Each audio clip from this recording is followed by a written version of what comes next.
അവിടെ ജനിച്ചു വളർന്നതാണ്. ഇവർ 11 മക്കളിൽ ഒരു ചേച്ചി മാത്രമേ മരിച്ചിട്ടുള്ളൂ, ഒരു താത്ത. ബാക്കി എല്ലാ മക്കളുമാണ്. ഇത് ഇളയ ആളിൻ്റെ മകനാണ്, ഇളയ റഹീമിൻ്റെ മകനാണിത്. കാരണം ഇവ അവിടെ വരികയും ഇവർ സാമ്പത്തികമായിട്ട് വാങ്ങുകയും എടുക്കുകയും പോവുകയും നല്ല സഹകരണം കാര്യങ്ങൾ കുടുംബമായിട്ട് എന്നൊക്കെ പറയുന്ന അത്രയും നല്ല രീതിയിൽ ജീവിക്കുന്നൊരു നല്ല കുടുംബമാണ്. അത്രയും നല്ല നമ്മൾ ബഹുമാനിക്കുന്നത് നമ്മൾ നല്ല അവലാക്കാണ്.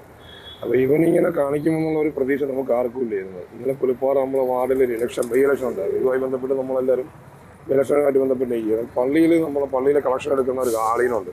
പുള്ളിക്കാരൻ ഇങ്ങനെ പൈസ വാങ്ങാനായിട്ട് ചെല്ലുമ്പോഴും ഇവരവിടെ ഉണ്ട്, ഒരു പൈസയൊക്കെ എല്ലാം എടുത്ത് കൊടുത്തിട്ട് കാര്യങ്ങളൊക്കെ പറഞ്ഞു പോയി. അപ്പോൾ ഇത് 1 മണിക്ക് ശേഷമുള്ള സംഭവം. വൈകുന്നേരത്ത് രണ്ടാമത്തെ താത്ത അവിടെ കൂട്ടുകിടക്കാൻ വരും നാള്. അങ്ങനെ വന്ന സമയത്താണ് ഇങ്ങനെ ബ്ലഡ് കുളിച്ച് കിടക്കുന്നത് കണ്ടത്. അപ്പോൾ ഇവർ സ്വാഭാവികമായിട്ട് സംശയിക്കാൻ പറ്റുന്ന ഒരു കാര്യങ്ങളൊന്നും ഇല്ലായിരുന്നു. കാരണം ഇവർ തലയടിച്ച് വീഡിയോ എടുക്കുകയും ചെയ്യുന്നുള്ള ഇതാണ് നിൽക്കുന്നത്. അപ്പോൾ ഇവരെ ഈ സംഭവം ഇത് അറിഞ്ഞുകൊണ്ട് ഈ ലത്തീഫൊക്കെ എല്ലാവരും ഫോൺ ചെയ്യുന്നുണ്ട്. പിന്നെ അവിടെ പേരുമലയും അവിടെയൊക്കെ ഫോൺ ചെയ്യുമ്പോഴും ഫോൺ എടുക്കാതെ വന്ന സംശയം കാരണമാണ് അവിടെയും വേണ്ടി തിരക്കി ചെല്ലുമ്പോഴാണ് ഈ സംഭവങ്ങൾ അവിടെയും വിഷയം ഈ പേരുമലയും വിഷയമായിട്ട് ഇങ്ങനെ കിടക്കുന്നത്. പിന്നെയാണ് ബാക്കിയുള്ളവർ ഇങ്ങനെ അറിഞ്ഞ് എല്ലാവരെയും അറിയിച്ച് വരുന്നത്. പിന്നെ എൻ്റെ വാപ്പ നാട്ടിൽ വന്നിട്ട് കുറച്ച് നാളായി വന്നിട്ട് പിന്നെ കുറച്ച് നാളായി വന്നിട്ട് ബാക്കിയുള്ള കാര്യങ്ങളൊന്നും നമുക്ക് അത്ര വ്യക്തമായിട്ട് അറിയുന്നില്ല. തൊട്ടയിലൊക്കെ കാണും. നമ്മളെല്ലാം വേണ്ടപ്പെട്ട ആൾക്കാരൊക്കെ തന്നെയാണ്. ജനിച്ച കാലം പോലും കണ്ട് കേട്ട് വളർന്ന് നമ്മൾ ആ രീതിയിൽ നിൽക്കുന്ന ആൾക്കാരാണ്. 2 ദിവസം മുമ്പിൽ പയ്യൻ അവിടെ വരികയും എന്തോ സ്വർണ്ണോ പൈസയൊക്കെ ആവശ്യപ്പെട്ടു എന്ന് ഇങ്ങനെ പറയുന്നുണ്ട്. അവിടെ പറഞ്ഞതായിട്ട് അറിയാം.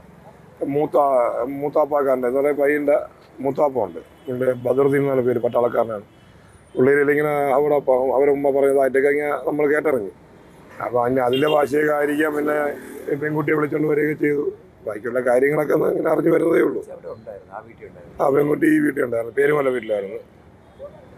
അതിനെക്കുറിച്ച് കറക്റ്റ് അറിയില്ല. അങ്ങനെയുള്ള എതിർപ്പ് കാര്യങ്ങളൊന്നും നമുക്കറിയില്ല. ഈ കാര്യങ്ങൾ മാത്രമേ നമുക്കറിയാൻ പറ്റൂ.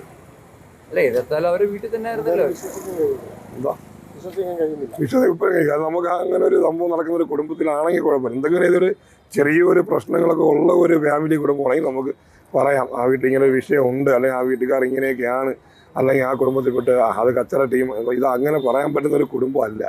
നമ്മൾ അത്രയെന്ന് വെച്ചാൽ ഇവർക്ക് വയസ്സ് 95 ആയിട്ടും അവർക്ക് വേറെ രീതിയിലുള്ള ഒരു വിഷമങ്ങളോ പ്രയാസങ്ങളോ ഒന്നും ഈ മക്കളും കാണിച്ചിട്ടില്ല. അവർ ഭർത്താവ് മരിക്കുന്നവർ അതും അദ്ദേഹം ഇവരോട് കാണിച്ചിട്ടില്ല. കാരണം നമ്മൾ അത്രയും ഇതിൽ നമ്മളവിടെ വളർന്നിരിക്കുന്നത്. ആ ഒരു ബന്ധങ്ങൾ നമുക്കറിയാം.